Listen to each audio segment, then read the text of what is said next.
Practice করে injury ইতিমধ্যে।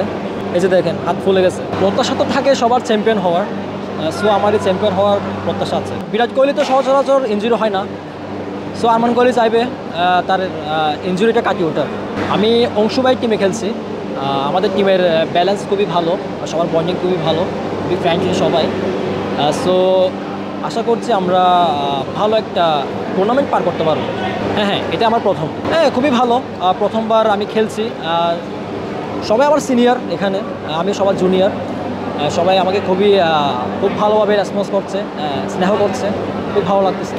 Allrounder, basically batsman. ভালোবাসাটাও মন থেকে আসে, সো এটা গ্রহণ করতে হয়, গ্রহণ করি আমি। ভাই সবারই তো ভালো লাগবে ছবি তুলতে চাইলে। একটা ছবি, অনেকের আছে না যে একটা ছবি তুলতে পারাটা সারাদিনের তৃপ্তি মেটাই, ছবি দেখে হয়তো বা তার একটা দিন ভালো যায়। সো আমি সবসময় চেষ্টা করি তার ছবি যেন তুলতে পারে। হয়তো অনেক সময় চাপের মধ্যে তা হয়ে ওঠে না।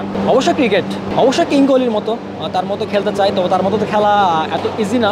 তার যে স্কিল, চেষ্টা করি তার মতো খেলার, তবে পসিবল না যে তার অনেক স্কিল, তবে আয়ত্ত করা অনেক কষ্টের। বাংলাদেশের সবাই তো আমার প্রিয়, যারা ইয়াং প্লেয়ার আছে, তাসকিন ভাই, মিরাজ ভাই, মুস্তাফিজুর রহমান ভাই, আর সবাই খুব কাছের। সাকিব ভাই এরা তো সিনিয়র, এরা তো ভাই কিংবদন্তি। খেলার মাঠে সাকিব ভাইকে আপনি খেলতে দেন, খেলার মাঠের বাইরে উনি কী করছে তা তো দেখার বিষয় না।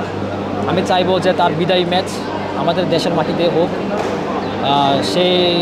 সেই বিদায়ী ম্যাচে আমি থাকবো ইনশাল্লাহ। সাকিব মানে সাকিবকে আমি বলার কেউ না।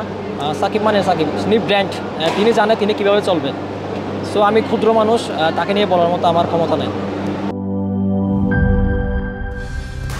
কালার এক্সপার্ট, জর্জ স্যাপ এবং মাইল্ড অন হ্যান্ডস টেকনোলজি সমৃদ্ধ অরিক্স ক্রিস্টাল ওয়াশ আপনার লন্ড্রি এক্সপার্ট।